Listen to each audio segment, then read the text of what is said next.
Efektivitas play terapi sebagai metode trauma healing pada anak dengan gejala PTSD pada korban bencana banjir di bantaran Sungai Martapura. Anggota Ketua peneliti adalah Endang Pertiwati dengan anggota Irfan Maulana, Ida Yuliana, Fitriani Az-Zahra Sidik. Penelitian ini merupakan dana hibah dari PDWN LPPM ULM tahun anggaran 2021.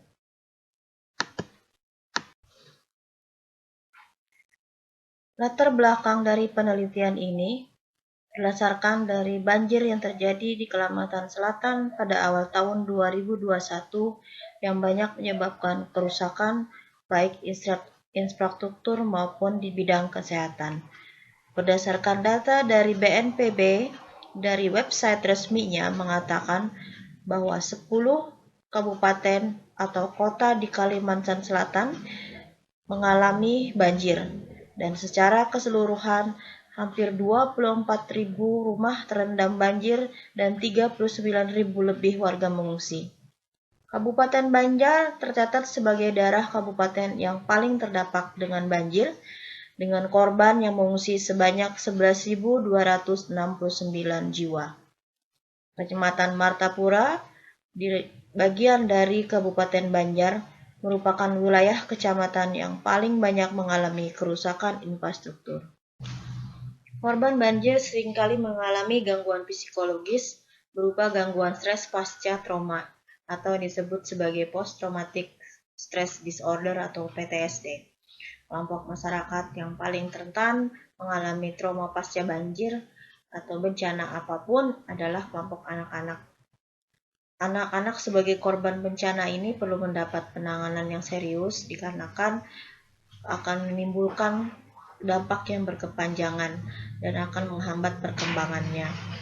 PTSD pada umumnya sebenarnya dapat disembuhkan jika segera terdeteksi dan mendapatkan penanganan yang tepat. Apabila tidak terdeteksi dan dibiarkan tanpa penanganan, maka dapat berakibat komplikasi medis maupun psikologis yang serius yang bersifat permanen. Hal ini akan mengganggu kehidupan sosial maupun pekerja penderita. Berikut adalah dokumentasi korban bencana banjir di Martapura Barat di beberapa titik pengungsian. Dikarenakan dampak berkepanjangan yang akan mengganggu perkembangan dari anak, maka diperlukan trauma healing dengan berbagai metode. Yang paling sederhana adalah metode play therapy. Bentuk intervensi ini diyakini dapat diterapkan untuk memulihkan kondisi psikologis anak akibat bencana. Menurut Carr tahun 2009 mengatakan bahwa bermain merupakan media terapi yang bagus untuk anak-anak. Sedangkan penelitian Mukadiono dan kawan-kawan pada tahun 2016 menunjukkan bahwa terapi bermain dapat dijadikan sebagai salah satu program penanganan dampak psikologis anak korban bencana.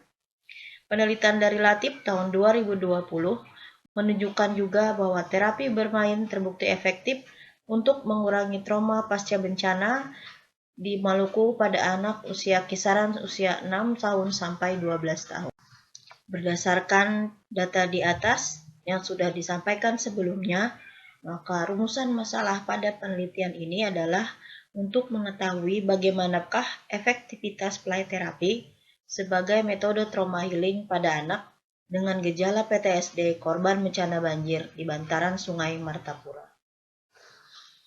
Adapun tujuan dan manfaat penelitian ini bertujuan untuk mengetahui efektivitas play therapy sebagai metode trauma healing pada anak dengan gejala PTSD korban banjir di bantaran Sungai Martapura.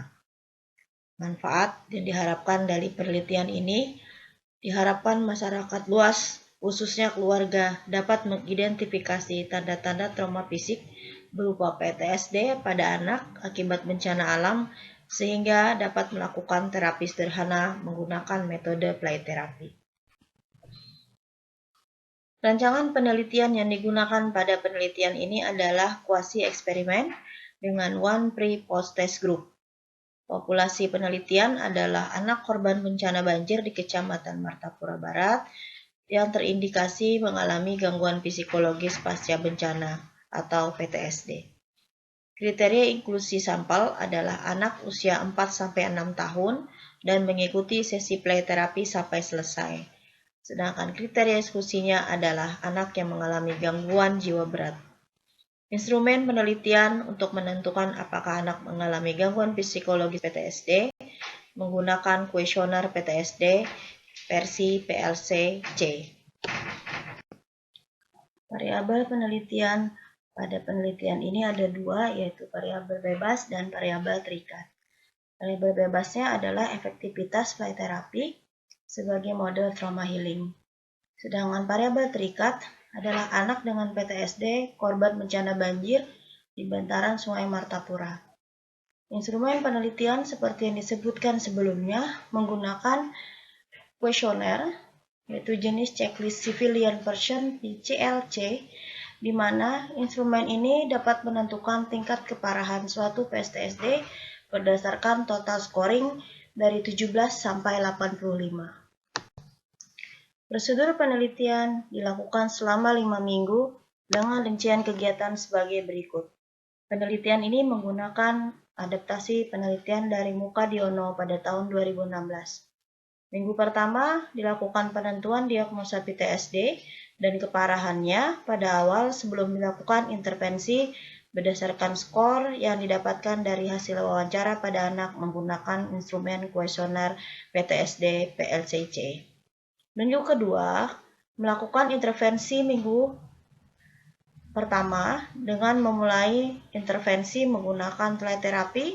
Media yang digunakan adalah menggambar, kemudian bercerita yang ditujukan bagi anak. Dalam aplikasinya, anak diminta untuk menggambar peristiwa atau kejadian traumatik atau yang tidak pernah menyenangkan yang dia pernah alami. Kemudian diminta anak untuk menceritakan gambar yang dibuatnya. Pelaksanaan minggu ketiga merupakan pelaksanaan intervensi minggu kedua, yaitu memberikan metode terapi menggunakan permainan puzzle dengan tingkat kerumitan yang berbeda. Permainan ini berfungsi sebagai konektif terapi untuk menstimulus kemampuan kognitif anak. Kemudian membantu anak merubah kepercayaan dari yang tidak rasional yang mengganggu emosi dan kegiatannya sehari-hari. Minggu keempat adalah intervensi minggu ketiga, yaitu permainan menggunakan plastisin, di mana anak diminta untuk membuat bentuk bebas dari plastisin tersebut sesuai dengan imajinasinya. Minggu kelima dari penelitian ini adalah pelaksanaan post-test penilaian dari kuesioner PCLC dengan skor telah ditetapkan sebelumnya. Berikut adalah dokumentasi kegiatan pencarian sampel, bagian pretest dan posttest. Berikut ini adalah dokumentasi kegiatan trauma healing menggunakan metode play therapy, mulai dari menggambar, kemudian mewarna, membentuk plastisin, dan menyusun dari puzzle. Setelah penelitian dilakukan, maka dilakukan prosedur pengumpulan data. Data yang diperoleh dari hasil penelitian adalah gambar, kemudian kemampuan dan menceritakan kembali apa yang dia gambarkan.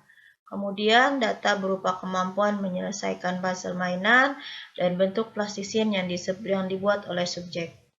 Data penelitian nanti akan terbagi atas dua, yaitu data univariat dan data bivariat, yang didapatkan dari skor instrumen diagnosa PTSD saat awal dan akhir pelaksanaan penelitian.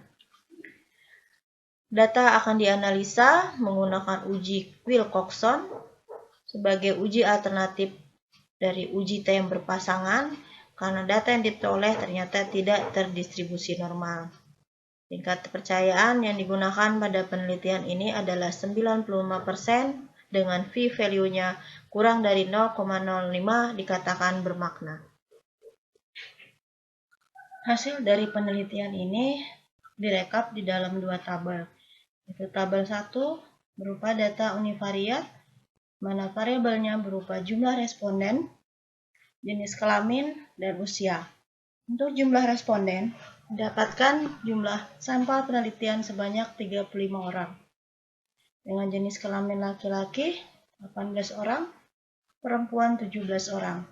Sedangkan berdasarkan usia 4 tahun 10 orang, usia 5 tahun 10 orang, dan usia 6 tahun 15 orang. Jenis kelamin pada penelitian ini tidak mempengaruhi anak mengalami PTSD akibat trauma pasca bencana banjir. Hal ini sejalan dengan hasil penelitian dilakukan oleh Green et al. Pada tahun 2005, yang menyatakan bahwa dalam penelitian mereka tidak terdapat perbedaan yang bermakna antara jenis kelamin dengan tingkat keparahan PTSD. Hasil penelitian juga menunjukkan bahwa ada kecenderungan semakin muda usia seseorang, maka akan semakin cenderung mengalami PTSD. Hal ini sesuai dengan DSM-4 yang menyatakan bahwa salah satu faktor yang mempengaruhi terjadinya PTSD adalah faktor biologis, khususnya usia pada saat mengalami peristiwa traumatis. Kemudian, hasil ini sesuai juga dengan penelitian Citra AP dan kawan-kawan yang menyatakan bahwa semakin usia muda, maka akan semakin cepat perilaku impulsif yang mempengaruhi kejadian PTSD. Berikut adalah tabel 2 yang berisi data bivariat hasil penelitian.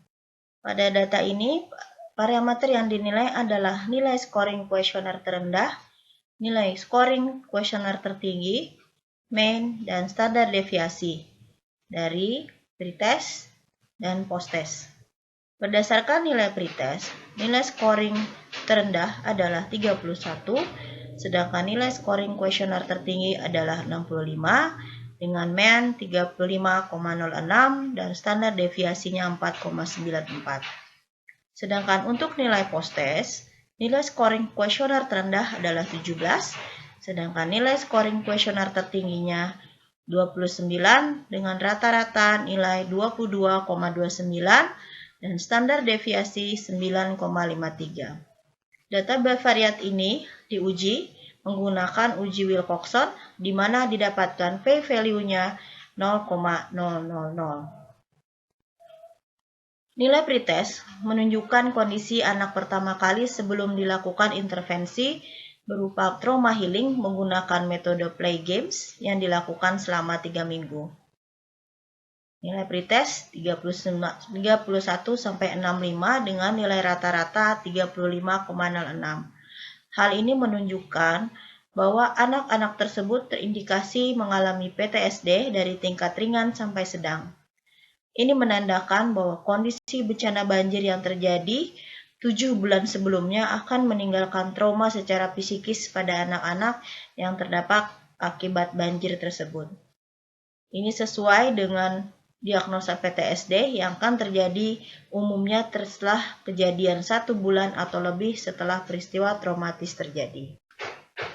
Berdasarkan data tabel 2, diketahui bahwa nilai posttest menunjukkan gejala PTSD pada anak-anak sudah intervensi trauma healing berupa metode play terapi yang dilakukan selama 3 minggu berturut-turut. Didapatkan nilai posttest rata-rata adalah 22,29 dengan rentang nilai 17-29. Hal ini menunjukkan bahwa terjadi penurunan nilai pretest dibandingkan nilai posttest setelah dilakukan intervensi trauma healing menggunakan metode play terapi pada anak yang mengalami PTSD dari tingkat ringan sampai sedang. Hal ini juga membuktikan bahwa terjadi perbaikan gejala PTSD pada anak korban banjir setelah dilakukan trauma healing menggunakan metode play terapi selama 3 minggu. Data ini menunjukkan berdasarkan uji Wilcoxon terdapat nilai P 0,000 yang artinya terdapat perbedaan yang bermakna antara scoring kuesioner PTSD sebelum dan sesudah intervensi trauma healing menggunakan metode play terapi. Hal ini menunjukkan bahwa trauma healing dengan metode play terapi efektif memperbaiki keadaan PTSD tingkat ringan sampai sedang menjadi keadaan yang normal. Kesimpulan dan saran dari penelitian ini, kesimpulannya adalah Trauma healing dengan metode bermain ternyata cukup efektif untuk menangani masalah kesehatan pada anak-anak korban pasca banjir dengan PTSD di daerah Metapura Barat. Diharapkan dari hasil penelitian ini bisa menjadi masukan baik pada pihak yang terkait supaya masalah ini bisa terselesaikan, khususnya pada pihak PKM setempat untuk bisa memberikan promosi kesehatan jiwa, khususnya kondisi trauma pasca bencana banjir yang melibatkan peranan kader posyandu dan orang tua. Berikut adalah daftar pustaka yang digunakan sebagai dasar referensi dari penelitian ini.